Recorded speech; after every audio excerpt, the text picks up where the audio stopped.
Hi, I'm Sandra Chima. Welcome to Ndini, where we're a platform to share the stories of inspiring and trailblazing women of African descent. And I'm here at the Toronto International Film Festival 2017, where more than half of the films that have screened this year were by female filmmakers. But even more impressive was the number of African filmmakers who screened this year. And I have the great fortune of being joined by Funa Maduka, who was one of the filmmakers showing their film at this year's festival.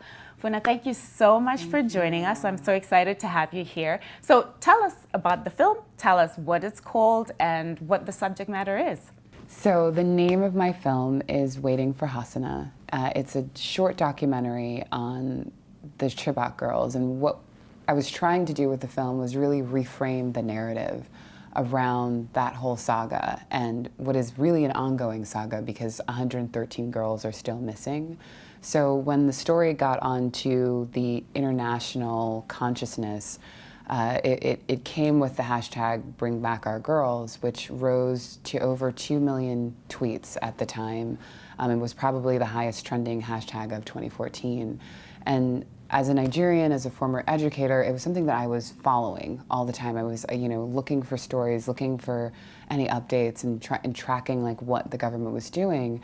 And what was interesting was that after that just initial bump, it was gone. And so there definitely have been like a committed community of folks who have been watching the progression of the girls' return and the efforts to bring them back.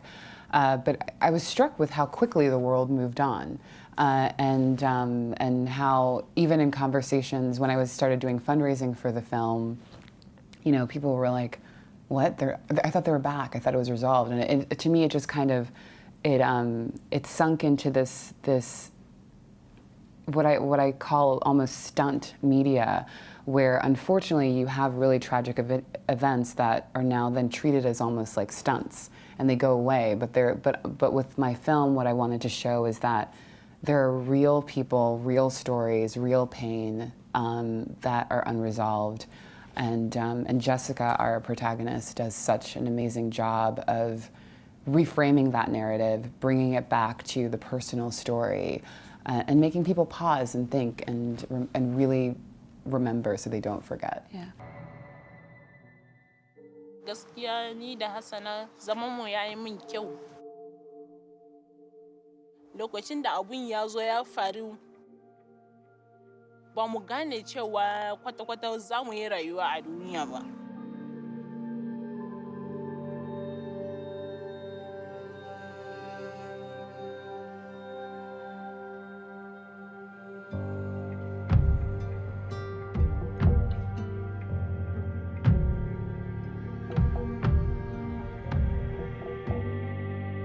So let's talk about Jessica. How did you find her? How did the film come about? Yeah, so my producing partner, his mother is very high up in the Nigerian government, or at the time was, Dr. Ngozi Okonjo-Iweala, and she was making an official visit to Chibok, and this couple came to her and said, we're helping with counseling for the Chibok girls, and so, we're seeing, and they were having the same observation I was, we're seeing all of this swirl that's going on in the international media, but they're not speaking for themselves. And so, she was like, I don't know how to do a film, so she contacted her son contacted me, and then that's basically how we got into it. So went to Nigeria in January of 2016. Well, we actually left December 2015, but we started filming like the first week of January of 2016. And we went all the way up to northern Nigeria, to Yola, where 2 days before there had been or 2 weeks before there had been a suicide bombing, because unfortunately Boko Haram is still very much ravaging that area, and picked up the girls and brought them to a bit of a more safer space so we could do the interviews, even though we were still on a bit of a time crunch. And finding Jessica was definitely a miracle because I don't speak Hausa, I'm Igbo. So there's over like 40 dialects across Nigeria, but the major ones. I'm gonna get kicked in the teeth for saying this, but but the major ones are Yoruba, Hausa, and Igbo, and so I'm Igbo we're from the south, Hausa's in the north. I didn't understand the dialect, so I didn't understand a lot of what was being said. So we had my DP, Victor Okai, was helping me like translate, and we had another person, Peter, on set who was helping translate as well. And we had interviewed Jessica on the bus. Like she was the first girl we interviewed, and it was on the bus. And so the next day I got distracted. I was like, doing what are these guys are doing over here, like talking, like sound and everything like that. And when I came back to set to start the interview, they had mic'd Jessica again. And I almost was like, no, we already interviewed her on the bus. Like, we don't have to interview her again. But I was like, you know what? She's already mic'd. Let's just do it, and so forth, things like that. And so it was in that second recording that so much more came out. And then also, when we got back to the edit in LA, we ended up having to throw away all the interviews on the bus because it was too loud. So it was just a miracle that she sat in the chair again. And the film went through several cuts. So before I had 5 girls, and then actually I had 7, then I went to 5, then I went to 3, and then I had 2, and it was Jessica's narrative and another young woman, Mary's narrative. And finally we came down to Jessica's story, and really because for me it was about focusing it because it was, because it is a short documentary.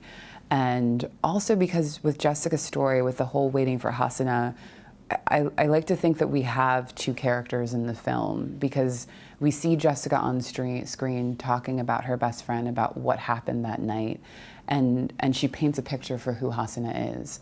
And that I thought was really special because it was someone here who's with us and then someone we are waiting for as a representative and giving a name to the 113 girls who are still abducted. So had you made films before? No, this is my first film.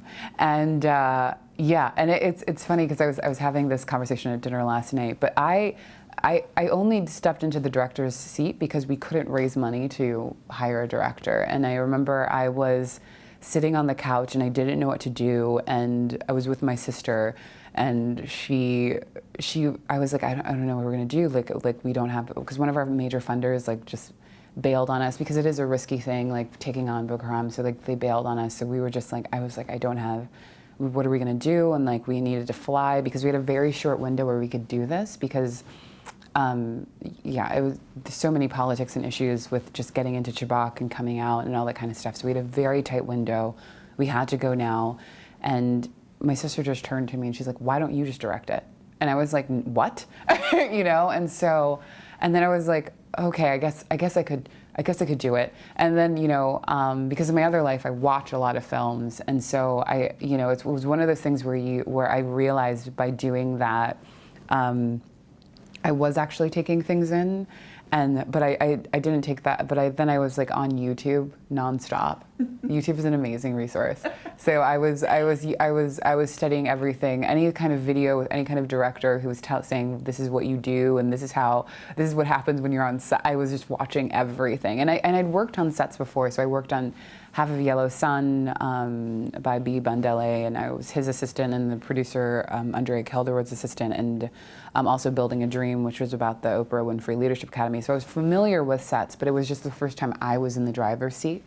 And so just taking all of those bits and pieces of experience, and even when I was on set and I was doing the director thing, I just always had in the back of my head that I was like, okay, so then when we get back to LA, we'll hire a real director to, to run the edit. I just always thought that somebody else was going to come on board at some point.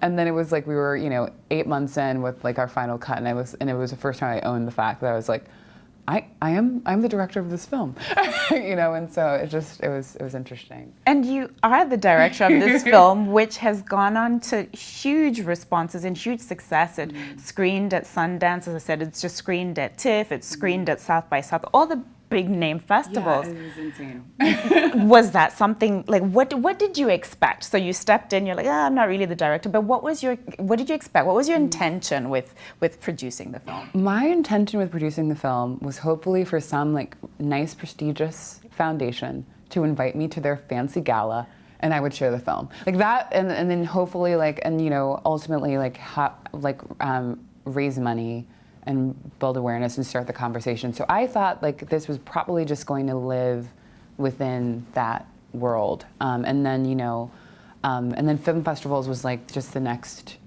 dream. And so, you know, when we submitted to Sundance, I was just like, okay, I'll do that. I was, you know, for my financiers, like, yeah, we'll submit, you know, and it was when I got called by Sundance, I thought they were kidding.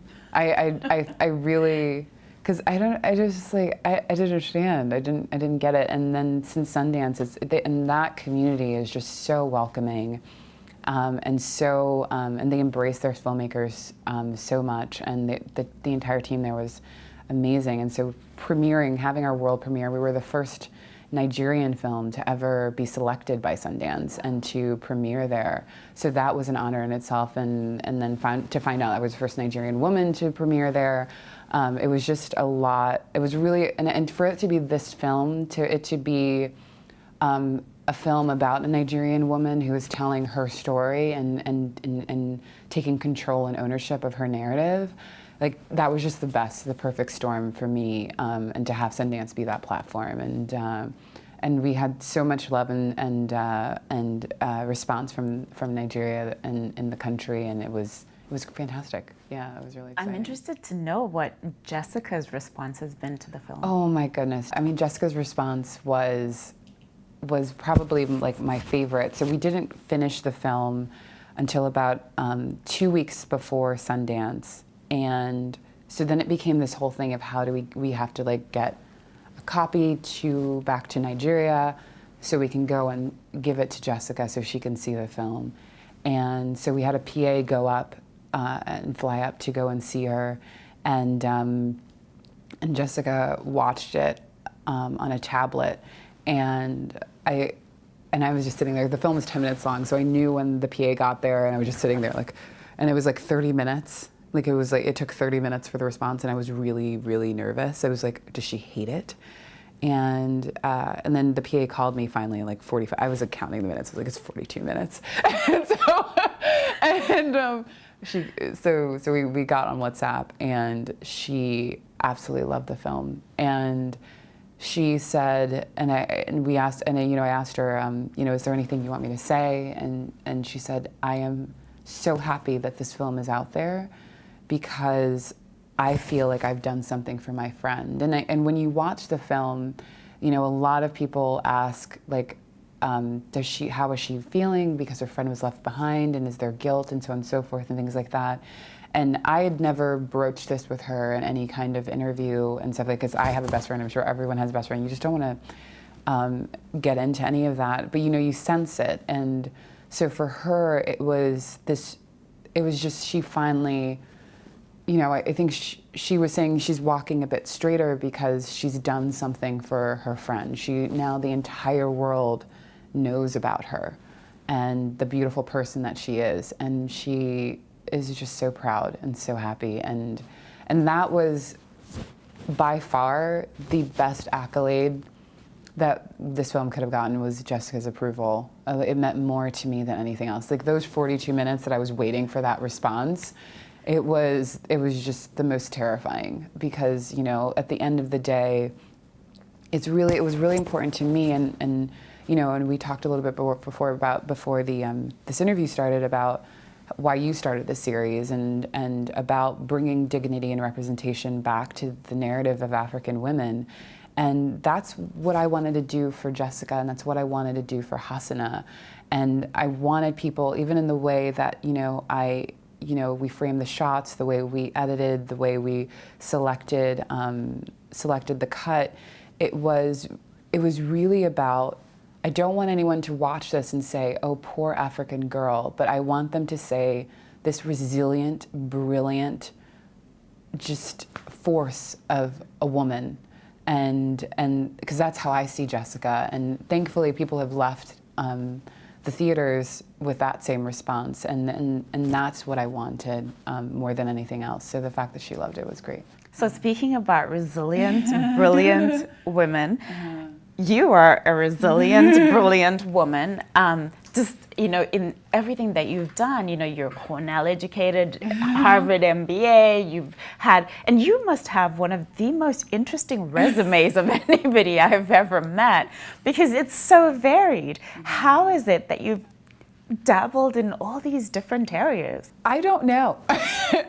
I think, I think the biggest thing that I would say is that I've just gone with the flow in a way, and if anyone would have told me when I was graduating college that I would be directing a film that would be showing in Sundance and South by and Toronto Film Festival, I'd be like, what? But really, it's been I graduated from undergrad. I thought I was going to go into international foreign policy, and I applied for all these scholarships for all these schools in the UK, and it didn't come through. And so, the landing pad was Goldman Sachs because I'd done a summer there, which sounds ridiculous. It sounds ridiculous to say that. And I had really great mentors at Goldman Sachs, really amazing: Lisa Shallett, Val Carlotti, Edith Cooper. And I really I felt like in that experience, I got just a grounding in myself as an individual, and really understanding what it means to be consistently excellent. Because I was on the trading floor, and you can't mess up any day. And so, I like to say that, before that experience, I was very much of like the save the world, bleeding heart, the kind of thing like that. And that experience really put some rigidity into a lot of the goals that I had. And so, but it was also very apparent, even 6 months in, that life was not for me. And so I got an offer to work with the Clinton Foundation. So that was kind of going back into nonprofit work. So going back to the Clinton Foundation, and then from there, I got a call to work with Oprah Winfrey as she was founding. As you do. Yeah, I know.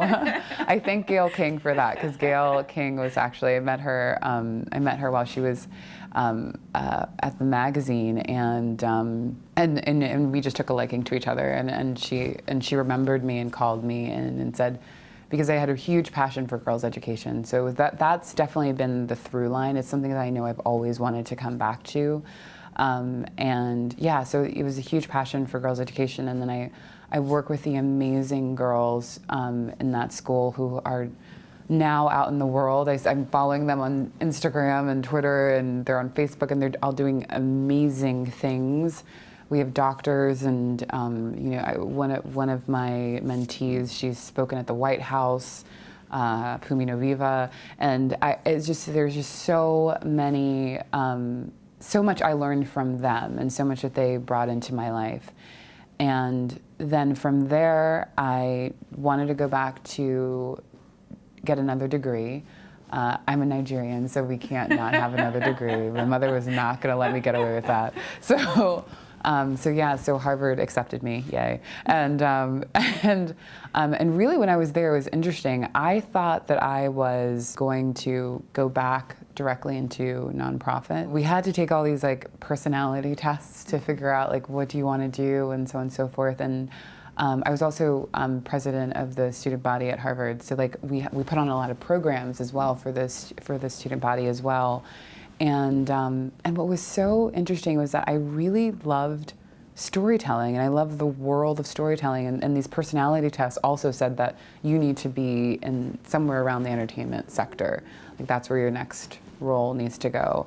And then even when I look back at the work that I had done, the Oprah Winfrey School and at the Clinton Foundation, a lot of it was around storytelling and outreach and so on and so forth. And working with the girls, and also the healthcare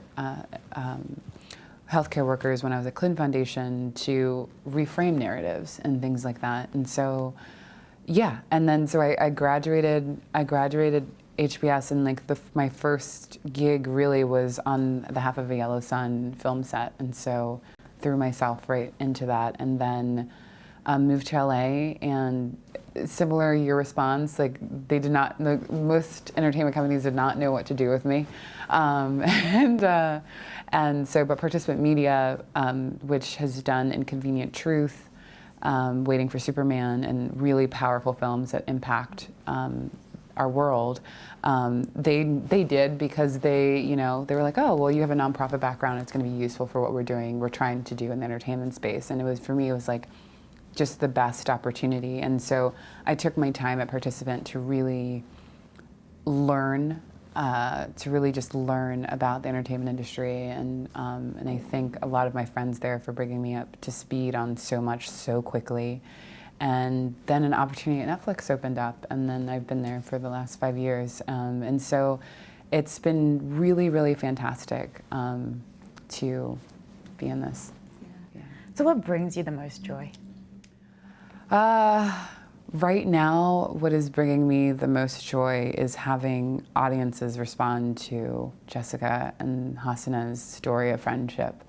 That is really, really like what, and that the story is going and people are responding to it and speaking to, even when we had our TIFF premiere a couple nights ago, it's really, like a young woman came up to me and she said, I have been praying for this, and I like you, I've been searching. I didn't know like what was going on, and to watch this film, this has given me so much hope. And I think when you're doing things like that and you're touching audiences through your work, that really does bring a lot of joy.